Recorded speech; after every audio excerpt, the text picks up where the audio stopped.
Il avait oublié son parapluie chez la marchande de fleurs. Il pleuvait fort. La marchande devait le plaindre. Son bouquet en main, il sonna chez elle.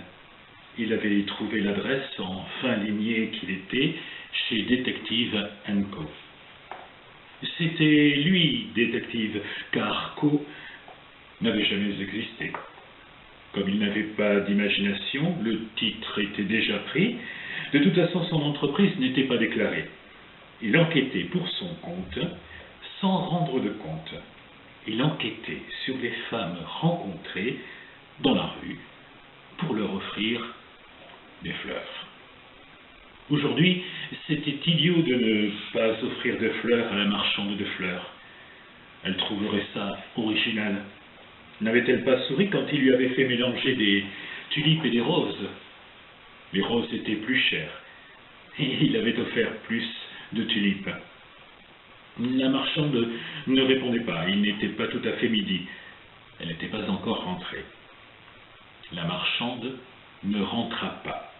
Il attendit jusqu'au soir.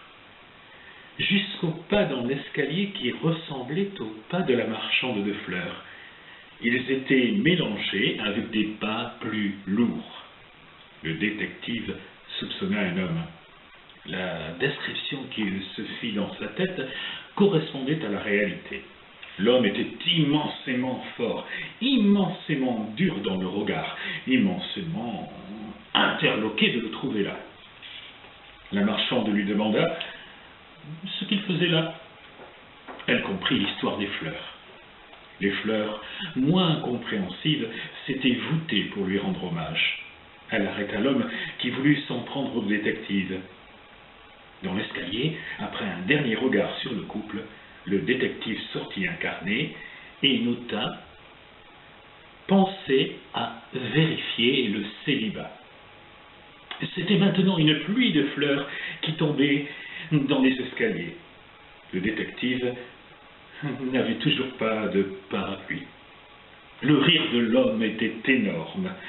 La porte claqua sur le couple. Le lendemain, il alla s'excuser chez la fleuriste qui le trouva charmant. Jamais personne ne lui avait offert de fleurs depuis qu'elle était fleuriste, et encore moins l'homme fort. Elle lui apprit à faire des bouquets. Il lui apprit à faire des enquêtes. Dans le plus grand secret, elle devint Co. Il n'enquêta plus sur les femmes de la rue, mais sur les hommes qui chassent les détectives, et il trouva que le dernier en date avait quelque chose à se reprocher. Une enquête rondement menée envoya l'homme en prison. La fleuriste ne pleura pas. Elle préférait les détectives qui offrent des fleurs aux fleuristes.